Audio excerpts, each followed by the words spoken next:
À la demande de Monseigneur d'Ornelas, je vais animer au mois de novembre 3 rencontres autour du thème de Laudato Si. Vous avez déjà eu beaucoup de rencontres autour de ce thème-là, j'imagine. Vous avez pas mal lu.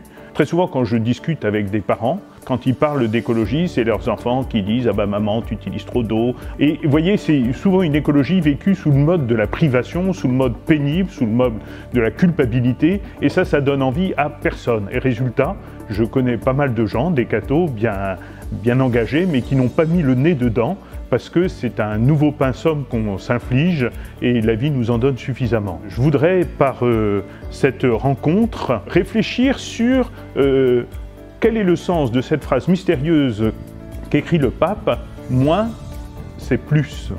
Comment ne pas vivre, vous voyez, la diminution comme une frustration, mais comme un accroissement de qualité. Pour la première rencontre, le 4 novembre, nous prendrons le temps de réfléchir sur notre rapport au temps, à la durée. Le confinement a sans doute permis aux uns et aux autres de cogiter, soit parce qu'ils avaient trop de temps, soit parce qu'ils n'en avaient pas assez. Ça dépend des modes de vie des uns et des autres. Mais voyez, l'idée de cette première rencontre, c'est de lever le nez du guidon. Et pour ça, je vais m'appuyer sur un documentaire réalisé par Gilles Vernet, qui s'appelle « Tout s'accélère », où, de façon assez sympa, il fait dialoguer à la fois des enfants de classe de CM2, il les fait réfléchir sur le rapport au temps, et puis aussi avec des contrepoints proposés par des experts pour prendre du recul par rapport aux affirmations des enfants.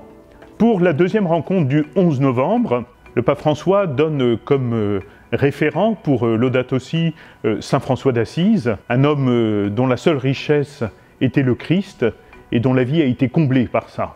Voilà, l'idée c'est de remettre comme en transparence ce visage de Saint François pour regarder notre rapport à l'énergie, combien nous en sommes dépendants.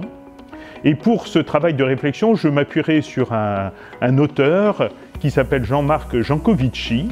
Nous prendrons des passages de conférences qu'il a données pour comprendre quel est notre rapport à l'énergie et qu'est-ce que ça va vouloir dire de diminuer notre consommation énergétique sans que ça devienne une purge, une punition, parce qu'il faudra la corréler avec d'autres ingrédients. Troisième soirée, le 18 novembre, après avoir réfléchi sur le rapport au temps, sur comment est-ce que j'utilise ou je consomme de l'énergie, ou comment l'énergie à ma disposition change énormément de choses dans ma vie et comment j'en suis d'une certaine manière dépendant.